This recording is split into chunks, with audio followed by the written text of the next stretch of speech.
right, thank you very much.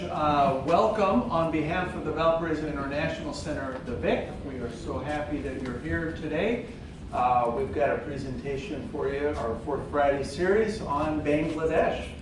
A couple of housekeeping things first. As old-timers know, for this series, we'll hold the questions till the end, about 8:15 or so. We'll open it up for question and answers.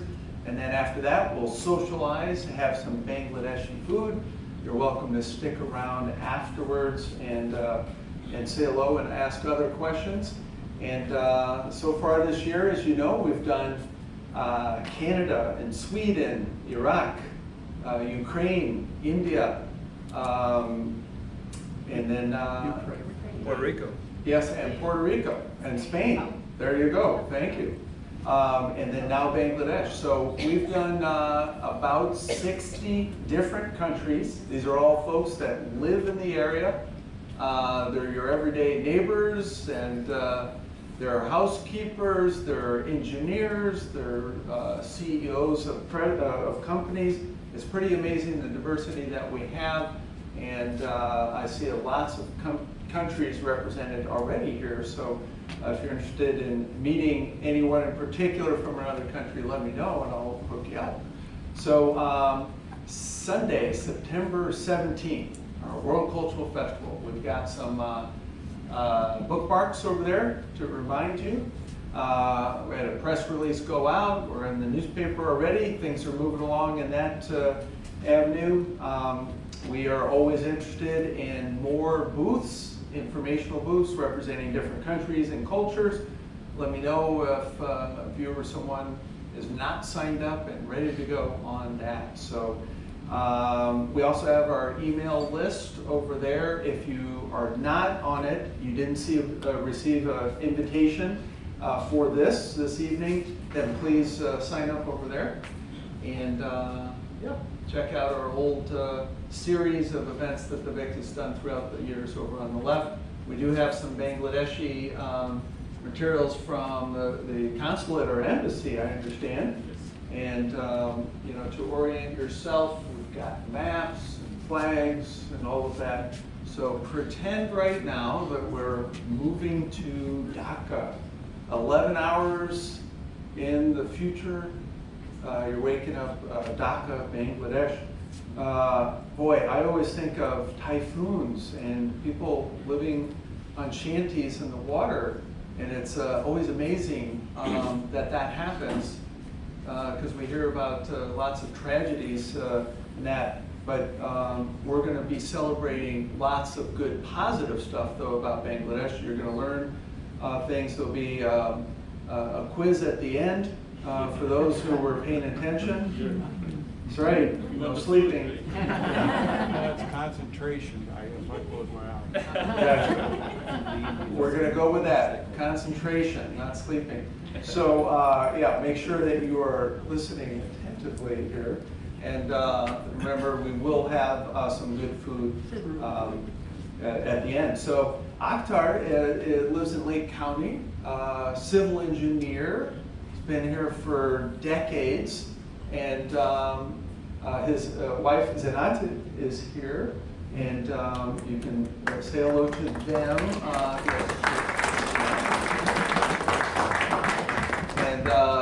So we welcome them, and I'm particularly interested in Akhtar because we've done Nepal and China and India and Thailand and Burma, all these countries right around. Never Bangladesh. So I'm looking forward to it. So without further ado, if you could welcome to the stage Akhtar. Thank you. Thank you so very much. It is a great honor and a pleasure especially for me, my family, my wife Zainab, and I also like to introduce, we have Dr. Latif from Purdue Northwest. He's the Associate Vice Chancellor, and his wife Dilara. So thank you for coming and helping us out here. Again, like Dwayne was saying, Bangladesh was never, I guess, present here before, so it is a great honor and a pleasure for us to be able to do that to some extent, and hopefully you'll have some good information and good memories about a country, a tiny little country on the other side of the world. Like Gwen said, you probably hear all this news about typhoon and all that good stuff. I'm not going to touch any of that stuff, okay? I'm just going to give you the good side of Bangladesh, so just bear with me, okay? So I'm not going to bear any bad news today. So, again, I grew up in Bangladesh, I was born in Bangladesh, and I came here and I did my master's in civil engineering from Texas Tech University, and then, moved around a few times and then ended up in Northwest Indiana back in 1998. So we're living in Northwest Indiana in Merrillville, Dyer, and now in Munster for the last 25 plus years or so. So it has been a great ride for us, and we really appreciate all the help and assistance that we've got from our friends and families and everywhere. So before we start, how many of you first Googled when you heard the name Bangladesh? There we go. Just to know what is Bangladesh. Is that a country? Is that a city? Is that whatever the hell it is, right? So that's a good sign. Not many. So that's a really good start. I had to look up the flag. Oh, awesome. Good. That's awesome. Encyclopedia students, right? That's awesome.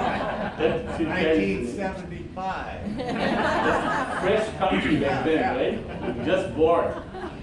So now that you already Googled Bangladesh, we're going to start with finding Bangladesh, right? So let's just go ahead and see if we can find it. Where in Bangladesh? So we're obviously up here on that left side, and this is a tiny country on South Asia, basically, pretty much wrapped around India. This is a little bit of a closer look of Bangladesh, where it is located. As you can see, India is pretty much wrapped around. We're close to Nepal, Bhutan, and a tiny part of Bangladesh, southeast part, is connected to land connected to Myanmar, or they call it Burma, or used to be called Burma.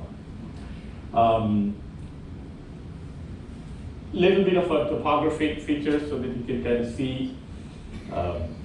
You have the Himalayas, it's basically right around here, and then obviously you have Meghalaya, Assam of India, and then all the way down here you see Myanmar, Burma, pretty much everything else is kind of wrapped around by India. So Bangladesh, the access-wise, in the earlier times, people, the only way they could come in is from India. So it's basically a unique culture that's kind of somewhat similarity. There's a lot of similarities with Indian culture for the same reason, because it was very difficult to come from the Chinese side or the other side because of the mountains and a lot of land difficulties. So as we'll see a lot of cultural things that we're going to talk about tonight, you'll see a lot of similarities.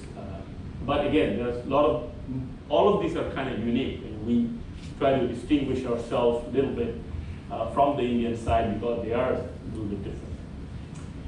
Some basic geographic features. The total land area is roughly about 57,000 square miles. Like Dwayne said, just shy of Illinois, a little bit bigger than Indiana. It's one of the largest delta in the world. So what's the delta? Delta is basically the land which is formed by river deposits. So it's actually considered one of the largest delta in the world. There are a lot of rivers. Being a delta, all the rivers kind of funnel through Bangladesh and comes through the Bay of Bengal. And the major rivers are, the Ganges, which is the Indian side, and we call it Pabda in Bangladesh. And we have Jamuna, and we have Meghna. These are the major three, and there are a bunch of other. Almost 6% of the land, Bangladesh land, is actually, had water. So there's a lot of water. There's a lot of water bodies, canals, rivers, and whatnot.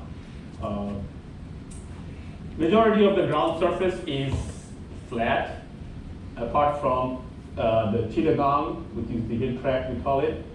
Some mountains and hills here, and a little bit of hills in the Sylhet area. So, and a little bit on the northwest corner as well, close to the Himalayan side. But the rest of the country is relatively flat. And having a delta, or being a delta, you can imagine the ground is really fertile. That's why the agriculture was pretty much the main industry for the country. Over the years, obviously now we're becoming a lot of industry that's flourish, especially we'll talk about ready-made garments and all that other stuff that has been taking place recently. Okay, everybody with me so far? Nobody's falling asleep yet? Right? Awesome, we're doing good. All right, so brief history. Again, like I said, because of the land features, people could only come from the west sides. And, based on what I could find, there was, from the 3rd and the 6th centuries, there was a Buddhism was basically the primary, religion in the Bengal area, they call it. Back then obviously there was the Bangladesh, there was Bengal, right? And then came the Hindus, and the Hindus and Buddhism were between about 7th to 11th century. And then followed by the Arab traders came in and they kind of took over and started what we call the Mughal empires. So they have Mughal kings and whatnot for several centuries. And then British obviously came in. They came in as a trader and used to start trading, and then they kind of took over, manipulated people and whatnot. And then eventually there was a war, and then they won the war, and they became basically, they took over the power for the entire India, the Indian subcontinent, I guess you can call it. It was India, basically Pakistan, India, Nepal, all of it was one India back then, right? So, and then once British rule ended in 1947, there was a lot of religious riots and whatnot took place before that. So the country was somewhat divided based on religion. So the western part was the West Pakistan. The eastern part, where Bangladesh is now, is what's called East Bengal, and then it was changed to East Pakistan, and then you have this big India in between. So that was in 1947 when that split took place, right? Right in August, actually. We just had the Independence Day for India and Pakistan not too long ago. So obviously, you can imagine there are two countries, it's the same country, West Pakistan and East Pakistan, 1,000 miles apart, right? No cultural similarities, no religious, the religious similarity, but no cultural similarities, no language similarities. The languages were different, right? They speak Urdu, we speak Bengali or Bangla. So it obviously didn't work out, in about 1971, when actually there was an election, supposedly the Sheikh Mujib, the Bangladesh, we call it the father of our nation, his party actually won the majority between the both countries. Although Pakistan being a bigger country, the population of Bangladesh obviously big, because we had a lot of people. We were full of people, right? So obviously Pakistan didn't like it, the fact that the people from Bangladesh actually got majority, so they denied it, and obviously this war started, and after about 9 months of war, Bangladesh became independent. So that basically took place in December 16th of 1971. So that's basically the story of how Bangladesh was born. And ever since, we're thriving. Some basic facts. The official name of the country is People's Republic of Bangladesh. We just talked about, we were born in December 16th. Population estimate, somebody was asking, right?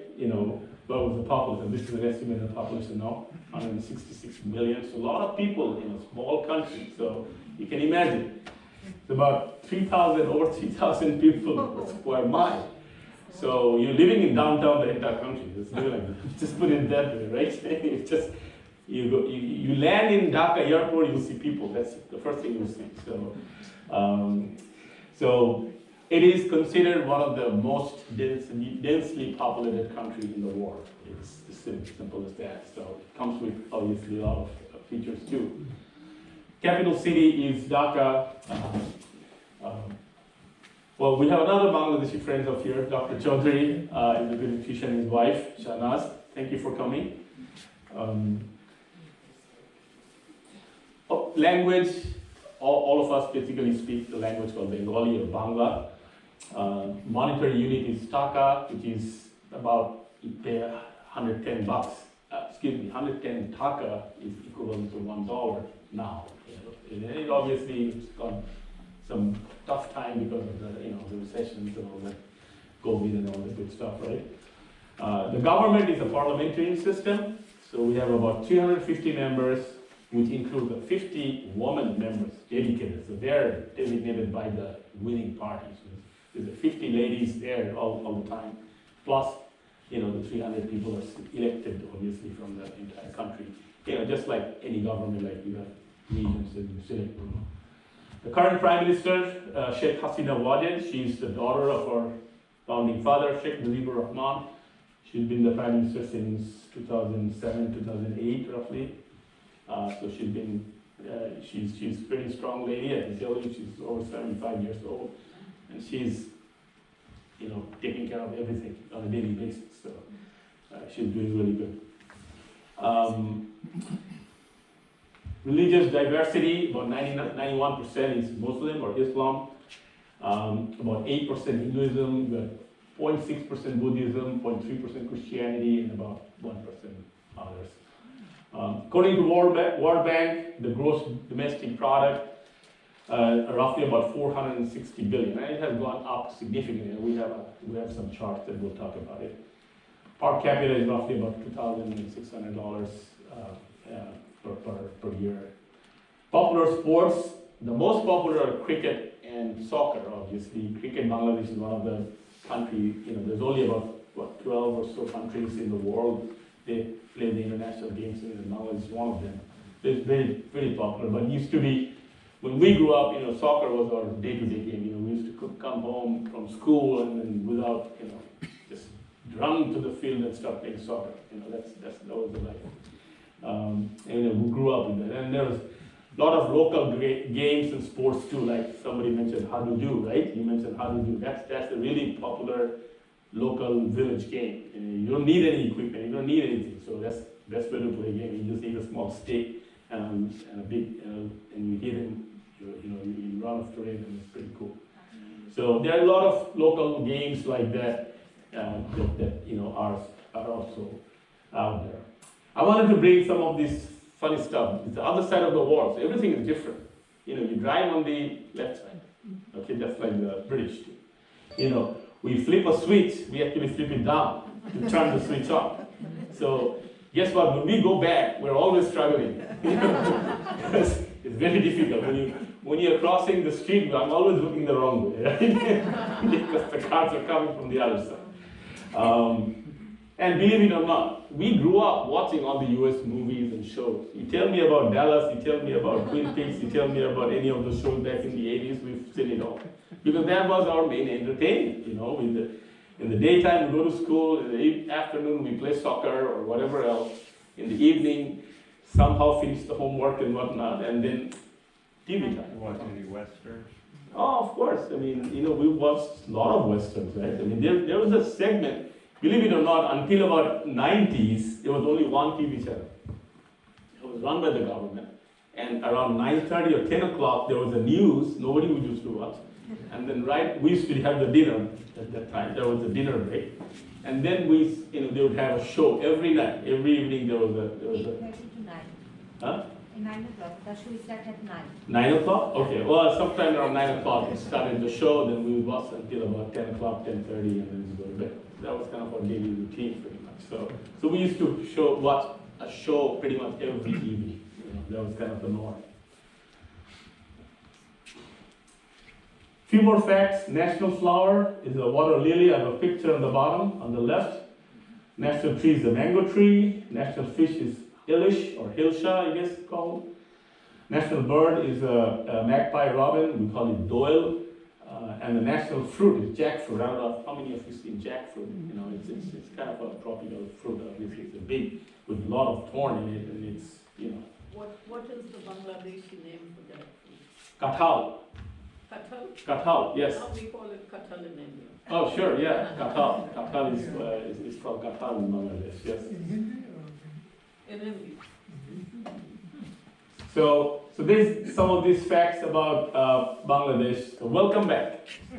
So now that you're here, hopefully you guys can go home learning a few Bangla words. How about that, right? Be a good thing. So the first word I think we're going to talk about is welcome. Welcome. Bangla, we call it Shagotom. So that's in Bengali if you look at the letters. And I have it Shagotom. So How about we try it all? Can we try it all?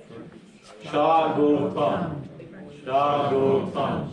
Shagotam. Come on, you guys can speak up, right? Shagotam. Shagotam. Shagotam. As if you really mean it, right? Shagotam. Shagotam. Shagotam. Right? Not too hard, right? Shagotam. There we go. Perfect. Yes. Well, thank you for doing that with us. Bangladesh is supposedly breaking all the records, right? So the economic conditions are really doing good. You know, this is not me saying it is from World Bank. So hopefully, you know, they're all correct, right? You know, we've seen the gross domestic product have increased like 8 times since 2000. So you know, we are really keeping up, I guess, lack of a better term. So, you know, I've got a big list of stuff. You can always Google it, of course. You know, the things that I really like about is the last one, the cell phone subscription. So guess what? We have, for 100%, we have 108. So guess how it's possible. Okay? So, you know, we have some people carry more than one phone. So that's kind of a fun fact. Climate of Bangladesh, it's basically the line of Tropic of Cancer runs through it. So it's very tropical, you know, hot, humid, you know, in the summer and very mild in the winter time. Heavy rainfall, anywhere from 60 to 80. Obviously things have changed in the last few years with this global warming and whatnot. Everything is going crazy, right? Summer you can, I mean, I think it goes more than 110 easily now. It used to be like that. Winters are very, very pleasant, 50s to 80s. We talked about natural calamities. We're not going to talk about it today, right? So we have seen floods, cyclones, and all that stuff. But and I think over years it has done a lot of good things because now we're prepared much better. Because I was listening to the article on NPR not too long ago, that there's a lot of countries that are actually learning the lessons that Bangladesh learned, how to deal with cyclones and stuff like that. You know, that has been proven to be really, really effective. You know, people are not as dying as they used to back in 50 years ago and whatnot. You know, hundreds and thousands of people died, unfortunately. But that has improved quite a bit. So that's something to feel good about. What are we famous for? Bangladesh is famous for, I think, Cox's Bazar is one of the top things that comes into mind. It's one of the longest, it is the longest uninterrupted sea beaches in the world. That's what everybody says in the internet. So nobody else claims it. It's about 75 miles long, located on the southeast part, and I got some nice shots from the Google, thankfully. I don't know how people live without Google in the past. It's unbelievable. We're also famous for ready-made garments. I'm sure you've ran into Made in Bangladesh tag in the clothing in the store, right? You even go to Macy's or Target or Walmart, you'll find some clothing made in Bangladesh. It's all over 80% of Bangladesh exports. Over 4 billion people are employed, and mostly women. And that actually transformed the country in the last 20, 30 years. I mean, it's unbelievable amount of economic growth, and especially the women being, being able to work. You know, before that it was very difficult for them to work. So that made the country, made a lot of progress out of that. So that was a big thing. About 42.6 billion in this current year, roughly. Bangladesh is also famous for tea. Tea is one of the largest tea producer and exporter. Obviously we learned to drink tea from the British. They brought it in, and they started, cultivating in Sylhet area, in the northeast corner where my wife is from. And so she what is it? Sylhet and Chittagong, right? Chittagong, obviously, they also have tea plantations and whatnot. And some pictures, you're gonna, it's very tricky, right? You're gonna have the highlands with temperate, climate, and you're gonna have humidity and high rainfall. So it's very hard to find that combination in a lot of the places in the world. So there's not many places you can grow to. So that's one of the uniqueness about Bangladesh. And some of you may have heard about the Royal Bengal tigers and the Sundarbans. Sundarbans is basically one of the largest mangrove forests that actually spans between Bangladesh and parts in India as well. So, and it covers about 2,500 square miles, and it's located in the southwest part of the country. And I've seen some photos of the Sundarban. You know, Sundar means beautiful, Bon means forest, so that's how it's named Sundarban. It's a nice forest. Makes it easier. Famous people, right?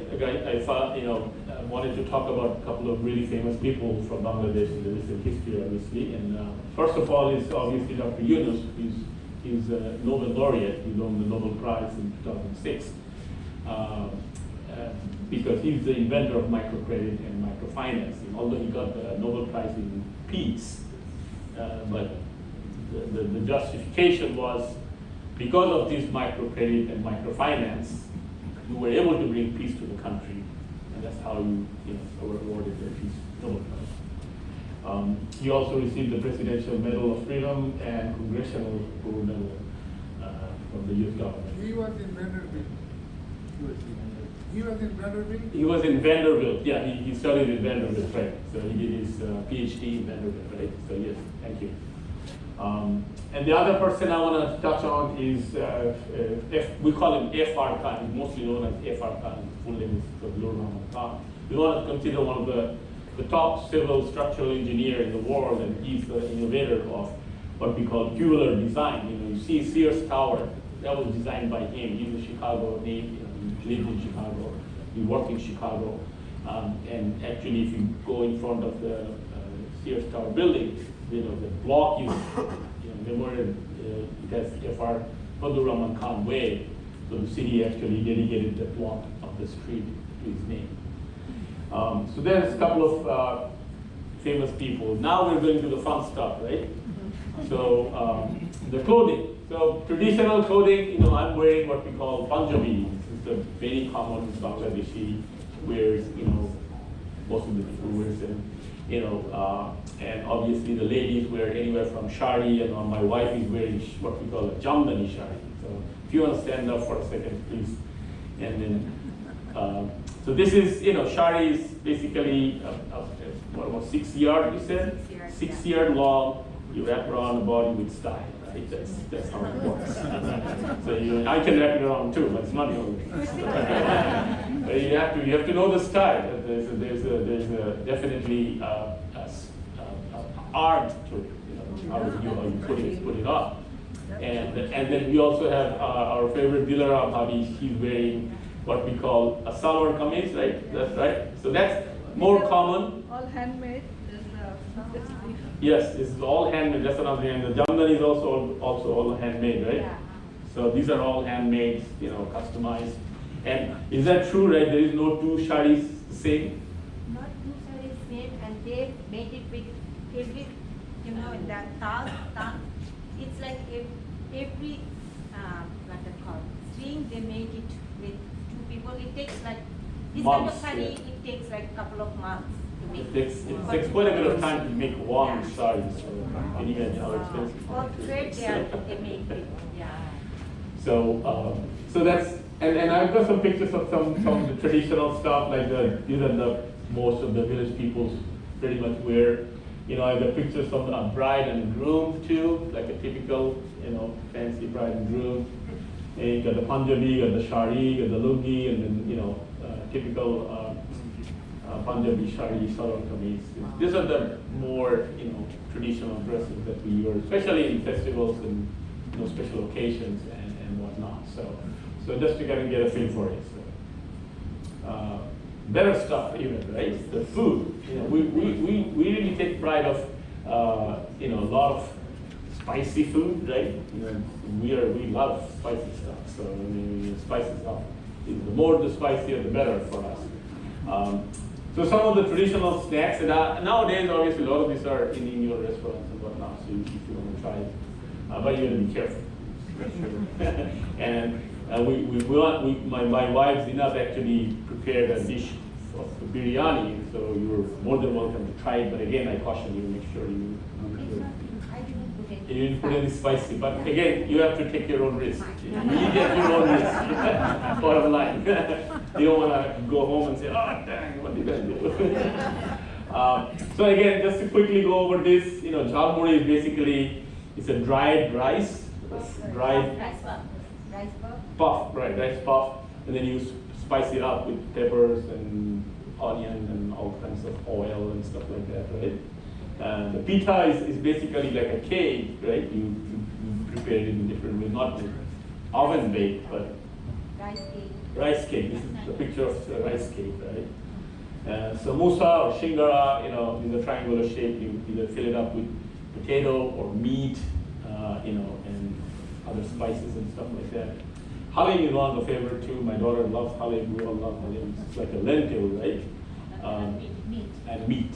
And then the fuchka, that's one of the best things you'll find on all the street vendors in Dhaka or anywhere you go in Bangladesh, you'll find this fuchka. This is like really spicy with lentil, and you put it in a smaller, cups made out of meat or flour, and then eat the whole thing in one shot. It's like different shots.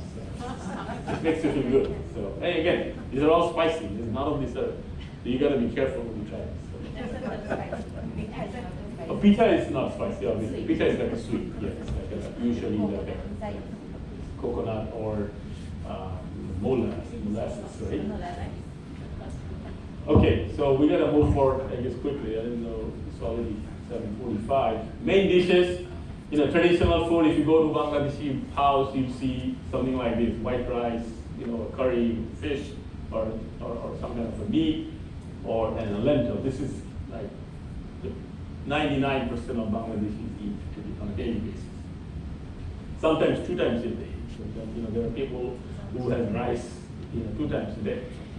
3 times a day, actually. Which is true. It is true. You eat it in the morning, you eat it in the afternoon, you eat it in dinner. So this is kind of a quick showing of the traditional foods, and then a little bit of nicer, I guess you're gonna call it. You have the biryani, obviously, on the bottom left. That's the most popular that you go to Indian restaurants and then you find that. It's kind of a mixture of meat, rice, sometimes potatoes, and they're all kind of cooked together and with spice and whatnot. So, and then this panta is a traditional food. This is actually kind of a fermented rice. So, makes it feel even better, right? So when it's fermented, you get the real juice. So this is a traditional food in New Year's, Bengali New Year's, which is usually the 14th of April, and stuff like that. And this is kebab, obviously you've seen it probably in the restaurant, you get paradas and then luchis. So some basic fruits, mangoes, very popular, the black plum or jam. We call it jam, jackfruit, we talked about it earlier, kathal, coconut is narikel. We got lychees, we got guava, it's very famous. I know my wife likes guava all day, she can eat guava all day if she wants to. Atta is another fall that we used to have, I don't think we've had it for many years. I've not seen it here, I don't remember at least. And then we have codlet, that's another my wife's favorite, she can eat all day. So those are the things that she can have anytime, anywhere.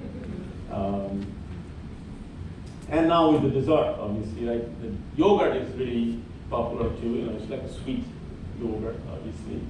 And then you have halwa. So halwa is made out of what? Flour, you mix egg, and what else? Sugar. Lots of different kind of halwas. Right, there are a lot of different types of halwa. So there's like flour halwa, there could be shuji, I don't know, shuji, semolina, right. So there's like 10 different types of halwa itself. And you have chom chom, you got jalapi. Jalapi is like twisted, flour and sweets together, and you deep fry. And the deeper the fries, obviously, tastes better, right? So it's always like the good foods are always deep fried. So. And this rasgulla is also very common, very popular. It's basically white flour and sugar and what else? You just put them in and you deep fry it and you cook them with You don't deep fry? So you can tell I don't do it. I just like to eat. That's the good thing. So, but jilap is deep fried. Jilap is deep fried. All right. Quickly go through the festivals. You know, we got a lot of festivals. There's always something going on throughout the country, but I just picked a handful of a few of them. You know, one of the colorful ones called Boshanto Utsav, which is the first of spring. So that's usually in Bangladesh, it's in mid-February. So it's basically, you know, you see all these photos that I found over the internet, and that, you know, usually the women, you know, the kids, you know, they dress up really colorful dresses, and they have, you know, songs, dances, and all kinds of fairs and programs take place. And the other one is more prominent, is the first day in the calendar of Bengali calendar. It's called Pohela Boishak. The Pohela means the day, first day, and Boishak is the month of the name of the first month of Bengali calendar. So it's usually on April 14th is when that starts. So this Bengali calendar, there's a history about it too. So it was actually established by Mughals, you know, basically following the calendar of the crops, right, the harvesting. So that's how they did it. So that they set up those months based on how it was, when you were supposed to sow them, when you were supposed to harvest them, and so forth. So that's why it's kind of off from Gregorian calendar. And you see this 10-mile long alpona, we call it. It's basically paint on the street. So they obviously had a lot of time and energy in their hands to draw 10-mile long alpona in one of the cities, not in Dhaka, it's outside in one of the villages, or the districts. Supposedly one of the longest alpona in the whole world. So everything is the best in the world. 10 kilometers. 10 kilometers, I'm sorry, 10 kilometers, not 10 miles. 10 kilometers, about 6.5 miles. And obviously we have religious festivals, right? So the majority being Muslims, we celebrate the Eid, you know, which is right after the month of Ramadan, after fasting for a month of Ramadan, you know. And then you celebrate, you eat, you know, 1 month worth of stuff in one day. It's basically how it works. And then you have Eid al-Adha, which is, you know, you commemorate the historic sacrifice of Prophet Ibrahim, you know, symbolizes utmost loyalty and submission to the Creator. We also have, obviously, Puja, Durga Puja for the Hindus, you know, it's very widely celebrated. You know, all of these are national holidays, by the way. You know, that's kind of one of the unique things, right? I mean, in Bangladesh, you get holidays for all religious festivals, and, you know, so that's one of the good things. We got a lot of national holidays, which is nice. So, and then obviously we have Buddha Purnima for the Buddhism, and obviously you don't want me to talk about Christmas, right? So, other national holidays, this is 2 important ones that I want to mention. It's February 21st, which is actually considered the International Mother Language Day by UNESCO, because back in 1952, like I was telling you earlier, you know, the cultural difference between Pakistan and Bangladesh, then East Pakistan, was not going well.